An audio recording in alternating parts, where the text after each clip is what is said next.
இன்னைக்கு வந்து விஜய் வந்து கரூர் மக்களை வந்து நேரடியாக போய் சந்திக்க போறாரு. இந்த அனுமதி கொடுப்பாங்களா விஜய்க்கு? தாவேக்கான்னு ஒரு கட்சி வந்து இருக்கான்னு சொல்லி கேட்குறாங்கன்னு சொல்றீங்க. ஆனால் இன்னைக்கு விஜயை தவிர தாவேக்காவை தவிர செய்தி ஏதாவது இருக்கா? 10 நாளாக யாரை பற்றி பேசுகிறாங்க? விஜயை பற்றி தான். அதாவது விஜய் வந்தாலே மாநாடு தான் உங்களுக்கு தெரியாதான்னு நீதிபதி கேட்டார்ல. ஸோ அப்போ எவ்வளோ பெரிய இம்பாக்ட் ஏற்பட்டிருக்கு. விஜய் அவர்கள் கரூரில் கால் வைக்காமல் விட போகிறதுலன்றதுல ரொம்ப தெளிவாக இருக்காராம். நிச்சயமாக கரூருக்கு போவாராம், வேங்கவேலுக்கு போகிறேன்னு இருக்காரு, பரந்தூருக்கு போகிறேன்னு இருக்காரு. நீங்கள் இந்த பக்கம் ஒரு நெருக்கடி ஏற்படுத்துறீங்கல்ல, நான் அங்கே போய் நிற்கிறேன். ராகுல் சொன்னதாக நம்ம கிடைக்கப்பட்ட தகவல் என்னென்னா, அடுத்து வந்து பிரதமருக்கான தேர்தல் நடக்குது. ஸ்டாலினை கூப்பிட்டுட்டு ஒரு 4-5 ஸ்டேட்டுக்கு போயிட்டு பிரச்சாரம் பண்ணால் ஓட்டு கிடைக்குமா? விஜயை கூப்பிட்டுட்டு ஒரு 4-5 ஸ்டேட்டுக்கு கூப்பிட்டு போய் ஓட்டு கேட்டால் கிடைக்குமா?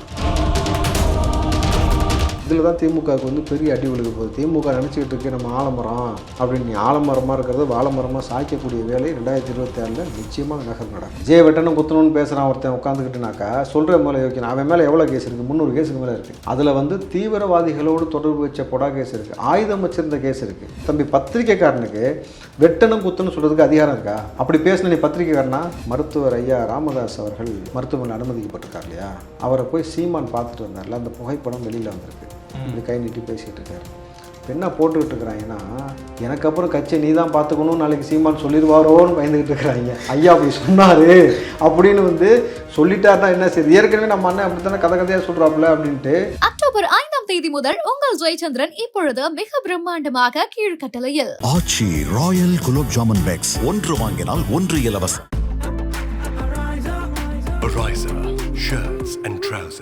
மக்களே, அன்பு வணக்கம். இன்றைக்கு நமது சிறப்பு நேர்காணலில் நம்முடன் இருப்பவர் காங்கிரஸை சேர்ந்த திரு ராவுத்தர் இப்ராஹிம் அவர்கள். சார் வணக்கம். வணக்கம் ராஜ். இந்த கரூர் துயர சம்பவத்துக்கு பிறகு தமிழக வெற்றி கழகம்ன்ற கட்சி வந்து இருக்கான்ற ஒரு கேள்வி வந்து மக்கள் மனசுலேயே வந்து எழ ஆரம்பிச்சிருச்சு. இப்போ விஜய் ஏன் அந்த மக்களை போய் இன்னும் வந்து சந்திக்கவே இல்லை அப்படின்ற விமர்சனம் வந்து தொடர்ந்து விஜய் மேலே வந்துட்டே தான் இருக்குது. இப்போ வீடியோ கால் மூலியமாக அந்த குடும்பங்களை விஜய் வந்து சந்தித்து அவருடைய ஆறுதலை வந்து சொன்னார் அப்படின்ற மாதிரி செய்திகளும் பார்த்தோம். இன்றைக்கி வந்து விஜய் வந்து கரூர் மக்களை வந்து நேரடியாக போய் சந்திக்க போகிறாரு அப்படின்ற அனுமதி வந்து டிஜிபி மூலியமா கேட்டிருக்காரு. அதுக்கான வாய்ப்பு இருக்கா? இந்த அனுமதி கொடுப்பாங்களா விஜய்க்கு? தாவேக்கான்னு ஒரு கட்சி வந்து இருக்கான்னு சொல்லி கேட்குறாங்கன்னு சொல்கிறீங்க. ஆனால் இன்னைக்கு விஜயை தவிர தாவேக்காவை தவிர செய்தி ஏதாவது இருக்கா? 10 நாளாக யாரை பற்றி பேசுகிறாங்க? விஜயை பற்றி தான். விஜயை பற்றி டிவிக்கே பற்றி தான் பேசுகிறாங்க. நம்ம பொழுது இன்றைக்கு விஜயை தவிர்த்து விட்டு அரசியல் களம் இல்லை என்பதையும் அவர் சொன்னது போல் டிஎம்கே வர்சஸ் டிவிகேன்ற மாதிரியான களம் உருவாகிவிட்டது. இது முழுக்க இது விஜயால் ஏற்பட்ட விஷயம் கிடையாது என்பதை பல வகையில் நீதிமன்றமும் வந்து பல விதமாக கோட் பண்ணி சொல்லுது. அதாவது விஜய் வந்தாலே மாநாடு தான் உங்களுக்கு தெரியாதான்னு நீதிபதி கேட்டார்ல. ஸோ அப்போ எவ்வளோ பெரிய இம்பாக்ட் ஏற்பட்டிருக்கு. இன்றைக்கு அரசியல் அழுத்தம் எந்த அளவுக்கு விஜய்க்கு இருக்குனாக்கா, அவரை மீண்டும் கரூருக்கு அனுமதித்து விடக்கூடாது. ஏன்னா மறுபடியும் கரூருக்கு அவர் போனார்னா அது எவ்வளோ பெரிய இம்பாக்ட் ஏற்படும், எவ்வளோ பெரிய க்ரௌட் ஏற்படும், அது மறுபடியும் டிஎம்கேக்கு செட்பேக் ஆகும் அப்படின்றது மாதிரியே அவங்க தரப்புலேருந்து சொல்கிறார்கள். ஆனால் இந்த பக்கம் பார்த்தீங்கன்னா விஜய் அவர்கள் கரூரில் கால் வைக்காமல் விட போகிறதுலன்றதுல ரொம்ப தெளிவாக இருக்காராம். கரூருக்கு நிச்சயம் நான் வருவேன், நீ இன்னைக்கு தடுப்ப நாளைக்கு தருவேன், அதிகபட்சம் 1 மாதம் தடுப்பியா, அதுக்கு மேலே சட்டம் இருக்குது, நீதிமன்றம் இருக்குது, அதன் மூலமாக அனுமதி பெற்று அந்த மக்களை போய் சந்திப்பேன், அந்த உறவுகளோடு நிற்பேன், உங்களை தோற்கடித்த அந்த உறவுகளுக்கு நான் வந்து எவ்வளவு பெரிய அவர்களுடைய இழப்புக்கு ஈடுகட்டுவதற்கு என்னெல்லாம் செய்யணுமோ அந்த ஆட்சி மாற்றத்தில் அவர்களுக்கு உறுதுணையாக இருந்து தொழிலாகவோ வேலை வாய்ப்பாகவோ என்னெல்லாம் பண்ணுறதுல ரொம்ப ஸ்டெபனாக இருக்கார். அது குறித்து ஒரு நெருங்கிய வட்டார ஒரு குழுக்களோடு வந்து அவர் ஆலோசனையும் செய்து கொண்டிருக்கிறார். அந்த குழு வந்து யாருன்றது யாருக்குமே தெரியாது. அந்த குழுவை பற்றி குழுவே கிடையாது இவங்களுக்கு. ஏன்னா இதுவரைக்கும் இருந்த டீமை வச்சு இவர்கள் என்னென்ன வேலை செஞ்சுக்கிட்டு இருந்தாங்கன்றதெல்லாம் பார்த்தோம். ஆனால் இதற்கு மேலே வந்து நேரடியாக அவருடைய கண்காணிப்பில் ஒரு டீம் அசம்பிள் பண்ணி அந்த டீம் மூலம் செய்யக்கூடிய வேலை வந்து என்னவாக இருக்கும்னாக்கா, அவர் 3 விஷயத்தில் ரொம்ப ஸ்டெபனாக இருக்காருன்னு சொல்கிறாங்க. நிச்சயமாக கரூருக்கும் போவாராம், வேங்கவேலுக்கு போகிறேன்னு இருக்காரு, பரந்தூருக்கு போகிறேன்னு இருக்காரு. நீங்கள் இந்த பக்கம் ஒரு நெருக்கடி ஏற்படுத்துறீங்கல்ல, நான் அங்கே போய் நிற்கிறேன், உங்கள் ஆட்சியில் நடந்த லட்சணத்தை பற்றி நான் நினைவூட்டுறேன், சொல்கிறேன், பேசுகிறேன். இங்கே சமூக நீதி பேசக்கூடிய நபர்கள் எல்லாம் சமூக நீதியை சவப்பட்டில் ஏற்றிக்கிட்டு இருக்கிறாங்க. கூடவே திரும்பவும் எவ்வளோ மௌனித்து போய் கொண்டிருக்கிறாரு. நேற்று அவங்க பண்ண அட்ராசிட்டிலாம் பார்த்தீங்களா, அத்துமீறு அடங்குமறு அது இதுன்னு சொல்லிட்டு என்னென்ன சேட்டை நடந்துச்சுன்றதெல்லாம் பார்த்தோம். அப்படின்னும் பொழுது விஜய் அவர்கள் ரொம்ப கான்சியஸாக இனிமேட்டு வந்து எதை செய்யணும், எப்படி செய்யணும், எந்த ஸ்ட்ராட்டஜியில் நம்ம செஞ்சோம்னா இதற்கு மேலே இவர்களை வீழ்த்த முடியும், அரசியல் வியூகத்தை எப்படி மாற்றுவது, ஏன்னால் இவர் எடுத்து வைக்க இனிமேட்டு இவர் ஸ்ட்ராங்காக எடுத்து வைக்கக்கூடிய நகர்வை பொறுத்து தான் கூட்டணி இவரை நோக்கி வருவதற்கான எல்லா வேலையும் இருக்குது. ஏன்னா இன்றைக்கு நிச்சயமாக சௌமியா அன்புமணி அவர்கள் போய் சொல்லியிருப்பாங்க, ஒரு கல்லூரி நிகழ்ச்சியில் கலந்துக்கிட்டாங்கல்ல, விஜயோடைய புகைப்படத்தை காட்டணும், அந்த மகளிர்கள் அந்த பெண் கல்லூரியில் வந்து எவ்வளோ பெரிய ஒரு ஆரவார சத்தம் வந்தது, சீமானுடைய புகைப்படம் காட்டும் பொழுது எவ்வளோ பெரிய சிரிப்பலை வந்ததுன்றதெல்லாம் கவனிச்சிருப்பாங்க. யாரோடு பயணப்படுவது இருக்கக்கூடிய பிற பொலிட்டிக்கல் அந்த கட்சிக்கும் வந்து ஒரு கூடுதல் பலமாக மாறும். ஓட் பேங்கிங் கிடைக்கும், அதிகாரத்தில் பகிர்வு கிடைக்கும். காலங்காலமாக திமுகவுக்கோ அதிமுகவுக்கோ மட்டுமே நம்ம வந்து அடிமையாக இருந்து கொண்டே இருக்கணுமான்ற ஒரு கேள்வி இருக்குல்ல, அதை உடைக்கக்கூடிய ஒரு நகர்வாகத்தான் அடுத்த நகர்வு வந்து அவர் ஸ்ட்ராட்டஜிக்கல் மூவ் பண்ணுறதுக்கான ஒரு 3 நாளாகவே மீட்டிங் போயிட்டு இருக்குது, யாருக்கும் தெரியாது. புரியுது சார். இப்போ அந்த 41 குடும்பங்கள்கிட்ட வந்து விஜய் வந்து இந்த வீடியோ காலில் பேசினார் சார். அதில் வந்து கண்ணீர் மல்க வந்து மன்னிப்பு கேட்டதாக வந்து ஒரு தகவல் வந்து பரவிட்டுருக்கு. வாய்ப்பு இருக்குதா சார்? முதல்ல நிச்சயமாக தம்பி, அவர் அந்த சம்பவம் நடந்த அன்றைக்கி அழுதுகிட்டு தான் இருந்திருக்காரு, வீட்டில் தன்னை தனிமைப்படுத்தி அழுதாருன்னு தான் எனக்கு கிடைக்கப்பட்ட தகவல், ரொம்ப உறுதிப்படுத்தப்பட்ட தகவல். அது வந்து அவர் ரொம்ப நொறுங்கிட்டார். ஏன்னா இதெல்லாம் வந்து சினிமாக்களில் காட்சியாக பார்த்தது வந்து இன்றைக்கி அரசியல் காலத்தில் அவர் கண்ணு முன்னாடி அவருக்காக வந்த நபர்கள் இருந்த கூட்டத்தில் இப்படி ஒரு சம்பவம் அரங்கேறிக்கிற பொழுது அவர் உடஞ்சிட்டார். ரொம்ப சென்சிட்டிவான ஆளும் கூட, ரொம்ப சென்சிட்டிவ். யாரையுமே பார்த்தீங்கன்னா அவர்களுடைய நண்பர்களுக்குள்ளேயே நீங்கள் விசாரிச்சிங்கன்னா தெரியும், அவர் நண்பர்களுக்குள்ளே ஒரு வாக்குவாதம் வருது, ஒரு பேச்சு வருதுன்னு வச்சுங்களேன், பதிலுக்கு எதிர்த்து வாக்குவாதம் பண்ணுறது, சண்டை போடுறதோ பண்ணாமல் இல்லை நான் கிளம்புறேன் அமைதியாக கிளம்பிடுவார், வீட்டுக்கு போகிறேன். ஸோ அந்த மாதிரி வந்து யாரையும் பேசி காயப்படுத்த வேண்டாம் அப்படின்னு நினைக்கக்கூடிய ஒரு நபரை இது பெரிய வலி ஏற்படுத்தியிருக்கு. அவர் சொல்லியிருக்காரு, இது வந்து தீராத வலி, இது வந்து ஒரு வடுவாக மாறி இருக்கிறது. இதுக்கு அவர் சொன்ன விஷயம் என்னன்னாக்கா, வெறும் 20 லட்ச ரூபா பணத்தை கொடுத்துட்டு அதோட நிப்பாட்டுவதாக விஜய் இல்லை. அந்த குடும்பத்துக்கு இனி தொடர்கதையாக அந்த ஒரு நபர் இருந்தால் என்னெல்லாம் செஞ்சுருப்பாங்களோ அதை தாண்டி நம்ம பல மடங்கு செஞ்சு அதை ஈடுகட்டணும். நம்ம இருக்கிறோம் அப்படின்ற அந்த ஒரு விஷயம் வந்து அவர்களுக்கு எவ்வளோ பெரிய ஆசுவாசப்படுத்தணும்னா, என் புள்ள இருக்கான்ப்பா, என் மகன் இருப்பான்ப்பா, என் அண்ணன் இருக்கிறான்ப்பா, அவன் பார்த்துப்பான்ப்பா, எனக்கு பிரச்சனையே இல்லைன்றதை அவங்க உணரக்கூடிய தருணத்தை உருவாக்கணுன்றது அவருடைய முக்கிய நோக்கம். ஆனால் இப்போ அந்த மக்கள்கிட்டே விஜய் சொல்லியிருக்காரான், நீங்கள் வந்து என்ன அண்ணனா பாருங்கள், உங்கள் குடும்பத்தில் ஒருத்தராக பாருங்கள், நான் உங்களுக்கு எல்லாமே வந்து பண்ணித்தரேன், எல்லாமே என்னுடைய தப்பு அப்படின்ற மாதிரி மன்னிப்பும் வந்து கேட்டு பேசியிருக்காரு. தம்பி, அவர் அண்ணனா பார்த்து குடும்பத்தில் ஒரு ஆளாக பார்த்ததுனால தானே இவ்வளோ க்ரௌடு வந்தது. புரியுது. அதனால தானே அவர் சொல்லியும் குழந்தைகளை கூப்பிட்டு வர வேண்டிய அவசியம் என்ன இருக்குது? குழந்தைகளை கூப்பிட்டு வராதிங்க, கர்ப்பிணிகள் வராதிங்க, வயதானவர்கள் வராதிங்க, பெண்கள் வந்து வராதிங்கன்னு சொன்ன பிறகும் இவ்வளோ பெரிய கூட்டம் வந்ததே அவர் உறவாய் நேசித்ததை ஒரு காரணத்தினால தான். இப்போ இந்த உறவு அவரை அடுத்த தளத்திற்கு எடுத்துகிட்டு போவதற்கு தயாராக இருக்கிறது. இவ்வளோ பெரிய அசம்பாவிதம் நடந்த பொழுது எங்கேயுமே விஜய் யாரும் விட்டு கொடுக்கல, எங்கேயுமே யாரும் விட்டு கொடுக்கல. அந்த உறவுகள் நீங்கள் வந்து எத்தனை சேனல்ஸ்லேருந்து எத்தனை நபர்கள் டிஃப்ரெண்ட் கட்சி சார்பாக அங்கே போய் அந்த மக்கள்கிட்ட வந்து அவங்க வாயை பிடுங்கி அப்போ பயங்கரமாக ஏதாவது நம்ம ஒரு விஷயத்தை கிரியேட் பண்ணலாம்னு நினச்சா கூட வேலைக்கு ஆகலைல்ல. ஒரு கிளம்பு போடா, நீ முதல்ல எங்களுக்கு தெரியாது, எங்கள் அண்ணன்டா அப்படின்ற மாதிரி இவங்க எல்லாம் சொல்லும் பொழுது தான் அதுதான் இங்கே ஆட்சியாளர்களுக்கு பெரிய ஒரு தலைவலி. என்னடா நம்ம எவ்வளவு செஞ்சு எவ்வளோ ஒரு விஷயம் இங்கே நடந்தாலுமே விஜய்க்கு எதிராக இங்கே எதுவுமே நடக்க மாட்டேங்குது, ஒரு கட்டமைப்பு மாறவே மாட்டேங்குதுன்றது தான் புரியாமல் இருக்குது. ஆனால் இதை வந்து உற்று கவனித்து கொண்டிருக்கக்கூடிய மத்தியில் இருக்கக்கூடிய ராகுல் காந்தியும் சரி மோடி அவர்களும் சரி 2 பேருமே இதை கூர்ந்து கவனித்து கொண்டு இருக்கிறார்கள். அப்போ விஜயை தன் பக்கம் தூக்கணுன்றதுல மோடி ஒரு பக்கம் இருக்கிறார், நம்ம வந்து விஜயை நம்மோடு அழைச்சிக்கணுன்றதுல ராகுல் இருக்கார். அப்போ அப்படி அழைத்து கொள்ளும் பொழுது இங்கே திமுக விட்டு விலக வேண்டிய ஒரு சூழல் ஏற்படும். அப்படி விலகும் பொழுது இதை வந்து தாக்குப்பிடித்து திமுக வெறும் எதிர்த்தாக்குதல் எதுவும் செய்வதற்கான, அரசியல் ரீதியாக எதிர்த்தாக்குதல் செய்வதற்கான என்ன வழிவகை இருக்குது? நம்ம அடுத்த கட்டமாக நம்ம பெரிய லெவலில் வளரணும்னாக்கா விஜய் அவர்கள் ஆட்சி அமைக்கக்கூடிய அந்த ஆட்சியில் நம்ம வந்து ஒரு பங்கு பெறுவதும் காங்கிரஸ் ஒரு முக்கிய பங்கு வகிப்பதும். நாளைக்கு மத்தியில் நீங்கள் அவர் ராகுல் சொன்னதாக நம்ம கிடைக்கப்பட்ட தகவல் என்னென்னா, அடுத்து வந்து பிரதமருக்கான தேர்தல் நடக்குது. ஸ்டாலினை கூப்பிட்டுட்டு ஒரு 4-5 ஸ்டேட்டுக்கு போயிட்டு பிரச்சாரம் பண்ணால் ஓட்டு கிடைக்குமா? விஜயை கூப்பிட்டுட்டு ஒரு 4-5 ஸ்டேட்டுக்கு கூப்பிட்டு போய் ஓட்டு கேட்டால் கிடைக்குமா? நீங்கள் ஒன்றும் இல்லை, சவுத் ரீஜன் எடுத்துங்களேன், கேரளா, கர்நாடகா, ஆந்திரா, பாண்டிச்சேரி, தமிழ்நாடு, இந்த மட்டுமே எடுத்துக்கங்க. இங்கே எல்லாமே பெருவாரி யாருக்கு இருக்காங்க? அப்போது இதைத்தான் ராகுலும் கூர்ந்து யோசிக்கிறாராம். அப்போது இன்றைக்கி அரசியல் கணக்கை பொறுத்த வரைக்கும் யாரை வைத்து நமக்கு அதிகப்படியான ஓட்டு கிடைச்சி நம்ம அதிகாரத்தை கைப்பற்றோம் தான் ஒவ்வொரு அரசியல் கட்சியும் பார்க்கும். அப்போது விஜயை சவுத்தில் மட்டுமே 5 ஸ்டேட்டுக்கு நீங்கள் கூப்பிட்டு போகும்போது ஓட் பேங்கிங் கன்ஃபார்ம் ஆகுது. நார்த்தில் பெரிய ஒரு இம்பாக்டை ஏற்படுத்துவதற்கு அவரை கூப்பிட்டு போகும்பொழுது அவருடைய தொடர்பு யார் கூடலாம் நார்த்தில் வந்து மிக முக்கியமான பிரபலங்கள் இருக்கிறாங்க, அங்கே இருக்க சினிமா நபர்களாக இருக்கட்டும், பெரிய பெரிய நபர்களோடு யார் கூடலாம் தொடர்பில் இருக்கிறார், அந்த நபர்களோடு சேர்த்து விஜய் வந்து கை கோர்த்து பிரச்சாரத்துக்கு எடுத்துகிட்டு போகும் பொழுது அது எவ்வளவு பெரிய அதிர்வலை ஏற்படுத்தும். தம்பி விஜய் அவர்கள் மோடிக்கு எதிராக அவர் வந்து வாய் திறந்து பேச ஆரம்பிச்சா எவ்வளவு பெரிய இம்பாக்ட் ஏற்படுத்தும் பாருங்க. ஸோ இந்த ஓட்டு திருடை குறித்தும் இந்த மாதிரி விஷயத்தில் அப்போது ராகுலுடைய கால்குலேஷனை விஜய் வச்சு மூவ் பண்ணணுன்றது தான் அப்சல்யூட் கால்குலேஷன். இதில் தான் திமுகவுக்கு வந்து பெரிய அடி விழுக போகுது. திமுக நினச்சிக்கிட்டு இருக்கு நம்ம ஆலமரம் அப்படின்னு, நீ ஆலமரமாக இருக்கிறது வாழமரமாக சாய்க்கக்கூடிய வேலை 2026 நிச்சயமாக நகர் நடக்கும். இல்லை சார், விஜய்க்கு வந்து அந்த செல்வாக்கு இருக்குதான் இந்த 5 ஸ்டேட்லையுமே, அதுக்கு வந்து மாற்று கருத்தே இல்லை. ஆனால் இப்போ நீங்கள் ஸ்டாலின் எடுத்துங்களேன், இந்தியா கூட்டணியில் பிரச்சனை கொடுக்காத ஒரே தலைவர்னா அது ஸ்டாலின் தான். அது இந்தியா கூட்டணிக்கு பிரச்சனையாக தான் தம்பி. என்னன்னு சொல்லிட்டு இருக்கீங்க? போன முறை வந்து ராகுல் ஜெயிக்காம போனதுக்கான காரணம் என்ன? சனாதனத்தை மேட்டரை பற்றி எடுத்து யார் பேசினா? சனாதனத்தை பற்றி உதயநிதி பேசி அது வந்து நீங்கள் பார்த்தீங்கன்னா நேற்று கூட காணொலி பார்த்தேன், ஸ்டாலினுடைய புகைப்படத்தை வச்சு உருவம் வச்சு எரிச்சுக்கிட்டு இருக்கிறான் உதயநிதி பேசினதுக்கு. அப்போ எவ்வளோ பெரிய ஒரு சிக்கலை ஏற்படுத்திருக்குன்னு பாருங்க. நீங்க இந்த ஆட்சியில் இந்த பெருமல்லம் வந்த பொழுது ஏற்பட்ட சிக்கலாக இருக்கட்டும், ஒவ்வொரு முறையும் இந்த ஸ்டாலினுடைய ஆட்சியில் அவர்கள் பேசுவது, நாடாளுமன்றத்தில் நாய்க்கரின் பேசின விஷயம், கோமுத்ரான் பேசின விஷயம் எல்லாமே பெரிய சர்ச்சையை மாற்றி அது வேற மாதிரி கொண்டு போயிருக்கு. இரண்டாவது, இவர்கள் கை வைத்தது சனாதனம்ன்ற ஒரு விஷயத்தில் கை வைக்கிறான். அப்போ பிஜேபி அதை எடுத்து எப்படி கொண்டு மதவாத அரசியல் அது கையில் எடுத்து வேற மாதிரி போர்ட்ரேட் பண்ணும் பொழுது நெருக்கடிக்கு மேல் நெருக்கடி ராகுலுக்கு ஏற்படுத்தியது இவங்க தான். இப்போ சொல்லுங்க, யார் தேவை ராகுலுக்கு? சரி, விஜய் தான். புரியுதுங்களா?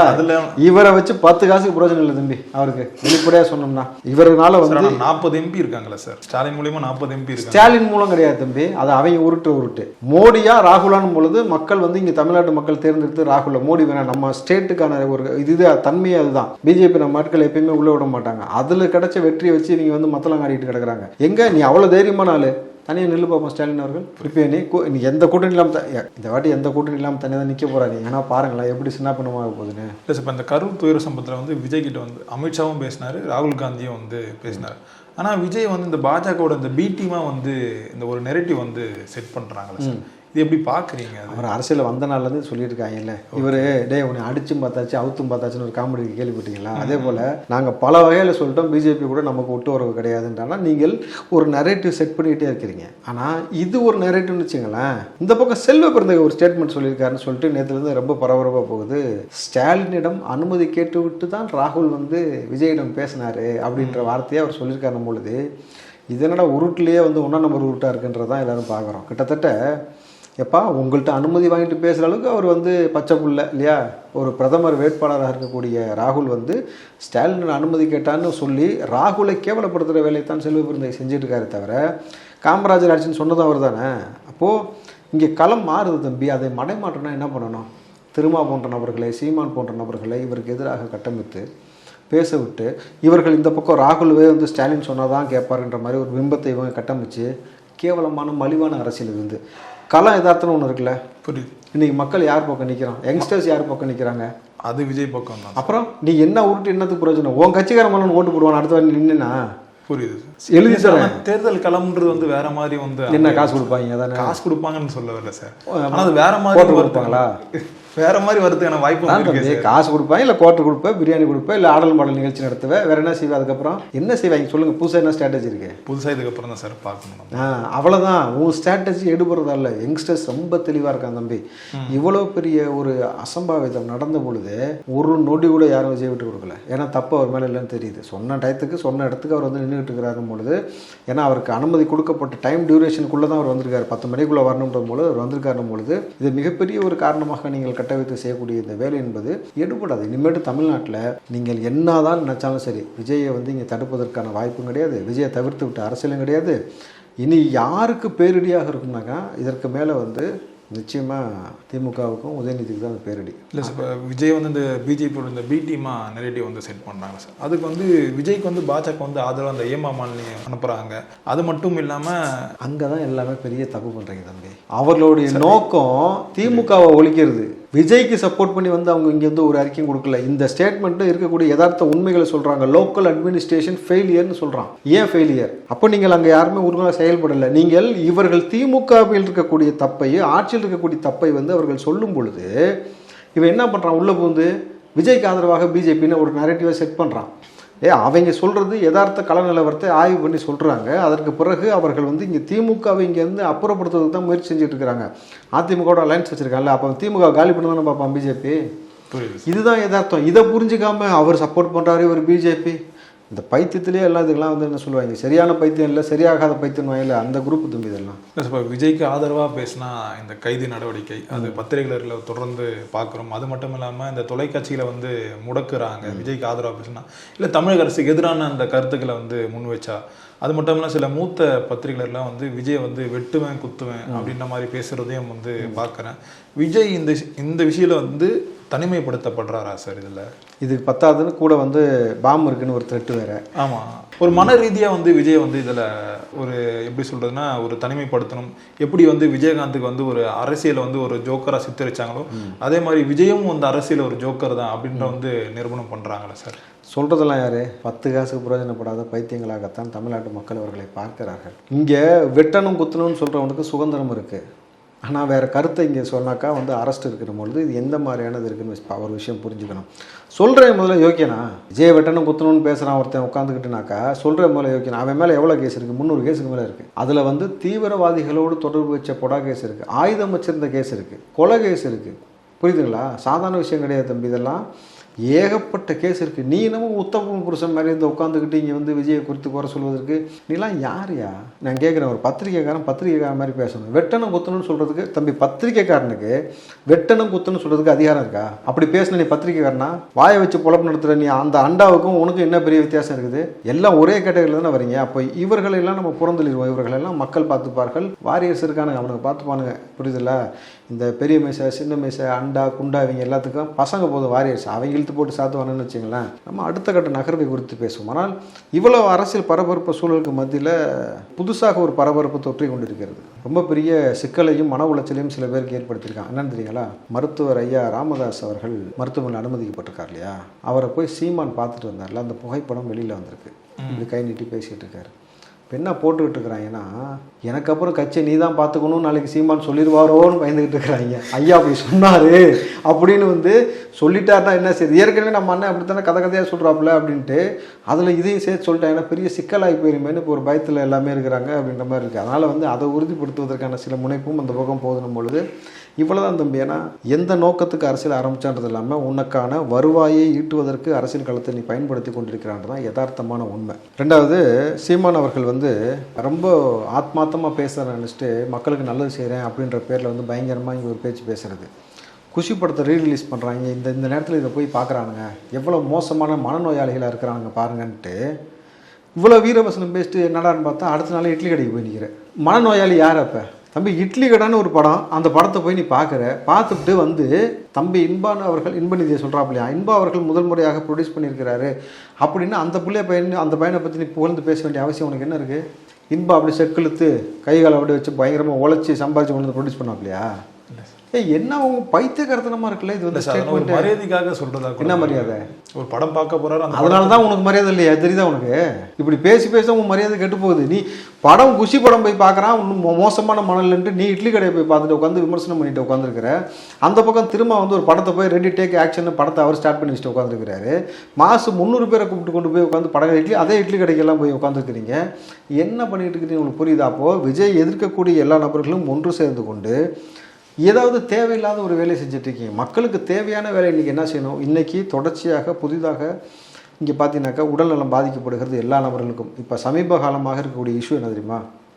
எல்லாருக்கும் காய்ச்சல் வருது, திடீர்னு காய்ச்சல் வருது. ஏன் வருது, என்ன பிரச்சனை, என்ன நோயின்னு யாரும் கண்டறிய முடியல, போய்கிட்டு இருக்கு. அது ஒரு இஷ்யூஸ் போயிட்டுருக்கு. அதை சரி செய்வதற்கு என்ன பண்ணிட்டு இருக்கு சுகாதாரத்துறை? அதை யோசிக்கணும். அடுத்து மழைக்கு இப்போ வந்து சொல்ல ஆரம்பிச்சிட்டாங்க, இந்த மாதத்துலேருந்து மழை ஸ்டார்ட் ஆகுது, ரொம்ப கடுமையாக இருக்கும் அப்படின்னு சொல்கிறாங்க. தூர்வாரக்கூடிய பணி செஞ்சிட்டிங்களாக்கா? இந்த வேலையெல்லாம் முடிச்சிட்டிங்களா? இதை பற்றிலாம் ஒருத்தரும் பேசாமல் தேவையில்லாமல் ஒட்டுமொத்த நபரும் விஜய்னு பேசுனா, அப்போ இன்றைக்கி விஜயை பற்றி அரசியல் பேசினா பரவாயில்ல, இன்றைக்கி அரசியலே விஜயாக தான் இருக்கிறான்ற மாதிரி ஆயிடுச்சுல. அவரை தவிர்க்க முடியல.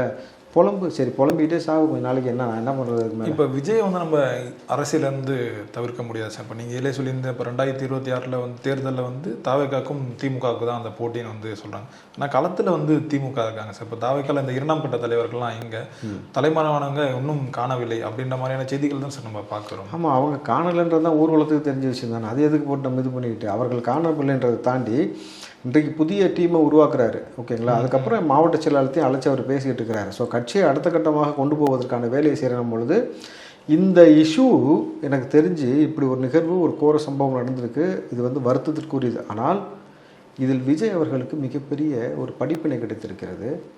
யதார்த்த களத்தை பேசணுன்னாக்கா இந்த சம்பவம் இப்போ நடக்கிறதுக்கு பதிலாக எலெக்ஷனுக்கு ஒரு மாதத்துக்கு முன்னாடி நடந்துருச்சுனாக்கா இந்த கட்சி காணாமல் போயிருக்கும்ல.